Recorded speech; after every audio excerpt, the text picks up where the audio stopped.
Hello, everyone. The question we want to pose today is if a company is responsible for employee resilience and well-being in the workplace, and if so, how?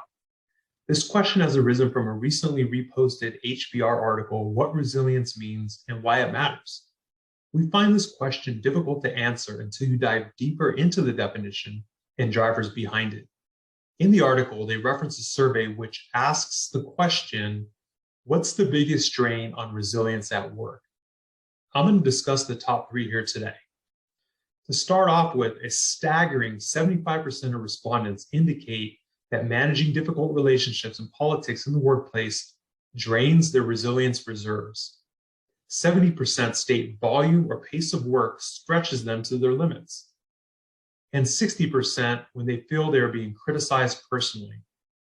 The great news here is that when you break this apart, it becomes a manageable undertaking that will have a significant impact on company culture and results. Fierce has been helping organizations tackle these issues for over 20 years. So let's start and dive a little bit deeper. Managing difficult relationships in politics comes from the recognition that each person is part of and responsible for the culture, empowering them with practical tools to provide feedback, confront, and get curious will bring these issues to the surface while enriching relationships around them. Heavy workloads, using tried and true delegation models and conversation tools to negotiate priorities and deadlines will get alignment and release stress.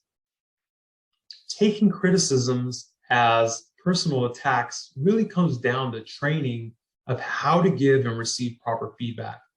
This isn't a monologue, but a conversation around observed behaviors and a discussion on what is happening. There are clear techniques to avoid criticism and move toward desired behaviors. According to LinkedIn, resilience and adaptability is one of the top skills L&D leaders identified as most important for the workforce today. It sounds daunting on the surface until you break down what is underneath and what is an organization and as leaders we can do to help employees, which in turn will have a positive impact on the organization. Here at Fierce, we are very passionate about resilience and stress in the workplace. Our newly hired Chief Behavioral Science Officer, Gabe Della Rosa, has been researching this area for years and designing impactful programs as part of the Naval Center for Combat and Operational Stress Control.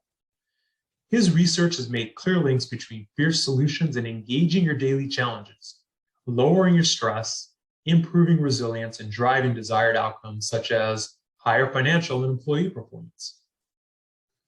Together, we can empower a more resilient workforce. And please remember, the conversation is the relationship.